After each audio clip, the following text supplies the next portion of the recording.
I think that the mission on this earth is to serve. My name is Martha Caisapanta, and I go to Marcomus Church.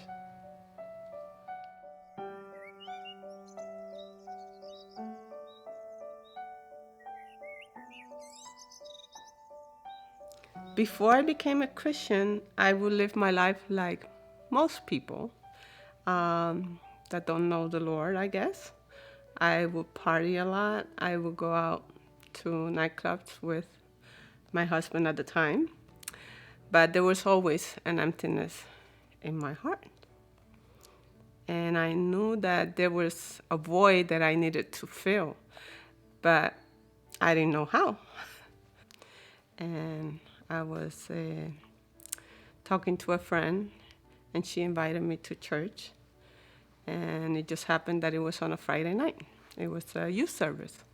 So I went with her to church that night, and they were doing song service. And while they were doing the song service, I feel that the Holy Spirit talked to me through that song. I do not remember the song specifically, but I just wailed and sobbed and cried. And until this day, when I talk about it, I just feel like crying again because the Lord was talking to me. And a year later, I was baptized in the Seventh-day Adventist Church, and it is the best thing that could happen to me and my family.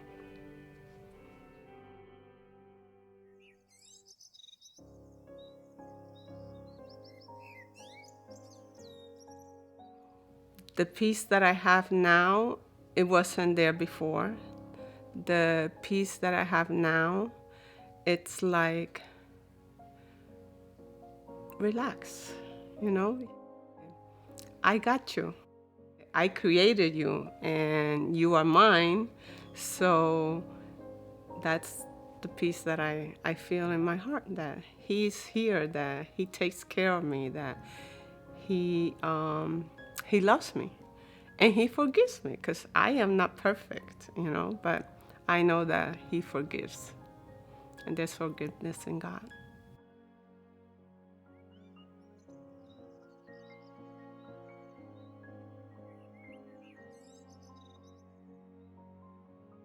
My favorite Bible verse is Isaiah 58, 1 through 12.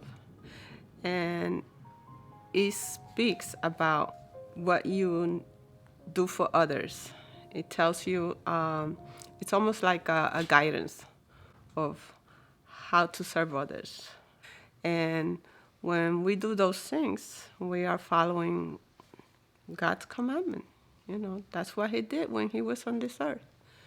He came and He served their needs before, He preached to them. And I think that's what we need to do.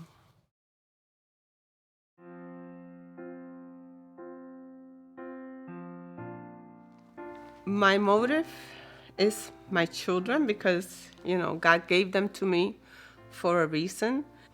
And I live to teach them that they be servants of God.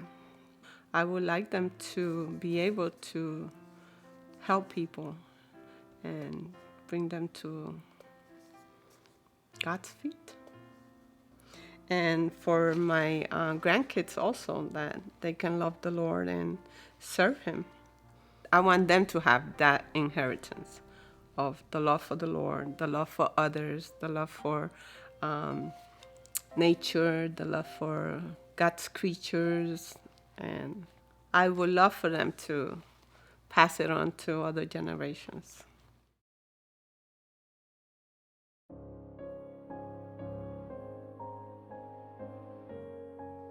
My final thought is that if you have friends or family that you would be willing to share the joy and the peace that you have of knowing Jesus, that's what you need to do. Share the love, share the joy, share the peace that the Lord has given you. Because if you share that, it's just going to continue. It's going to be going and going and going, and it's going to be never ending. God's love is never ending. And that's the way we need to do in our lives. share God's love, share God's peace, joy in your life, and you will have everything that you need.